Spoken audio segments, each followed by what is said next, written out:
চার দিন ঘটনার 4 দিন পরে আসছে। আছে বিরোধী দল নেতা তারও কর্তব্য আছে। তো আজকে এটাকে তারা কন্ট্রোল করে দিল।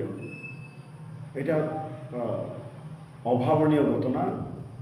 কতদিন চলবে জানি না, কিন্তু চিরদিন আটকে রাখতে পারবো না। জিতেন চৌধুরী একবারে আর আসবেই, আমাদের বাম প্রতিনিধি দল আসবেই গন্ডাসুরা, আসতে সুযোগ দিতেই হবে।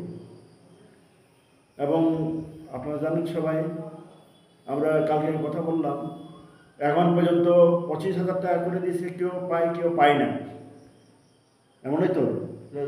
কিছু কিছু লোক পাইছে, কিছু কিছু এখনো পাইছে না। তো দ্রুত তাদেরকে দেওয়া হোক, এবং দ্রুত তাদের সম্পত্তি, এখানে বাড়িঘর, জুট জমি, রাবার বাগান, নানান রকম পাশের পুকুর, তারা এই সম্পত্তি 20 কাঠের কথা বলছে, এবং 6 কাঠ 7 কাঠের কথা বলছে, 30 কাঠ। তারা এখানে কতদিন থাকবো এই শিবিরে?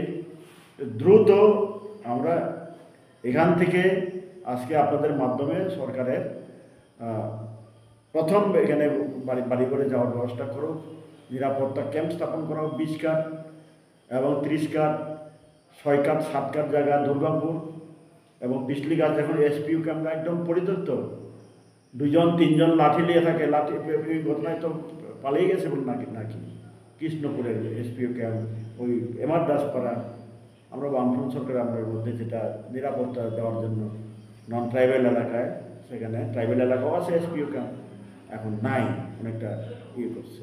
আমরা সেদিন দাবি করছি এসপির সঙ্গে মহকুমা প্রশাসনের সঙ্গে দ্রুত দিতে হবে, আপনাদের মাধ্যমে জানতে চাই। এবং যে মারা গেছেন তাদেরকে সরকারি চাকরি একটা 50 লক্ষ টাকা দিতে হবে। আমরা আমরা মালিকের বিয়েতে পরমেশ্বরের বাবা, শহীদের বাবার সঙ্গে পরিবার সঙ্গে আমরা কথা বলেছি কালকে। তারা কি কথা বলছে কি, আমার ছেলে যে খুন হলো মাত্র 6 লক্ষ টাকায় শেষ, এটা ক্যাশের বিনিময়ে যদি হয় তাকে আমি ফেরত দিব বলছে, সকলের সামনে কালকে বলল। তো তিনিও সন্তুষ্ট না, টাকার বিনিময়ে ছেলে পাওয়া যাবে এরকম না।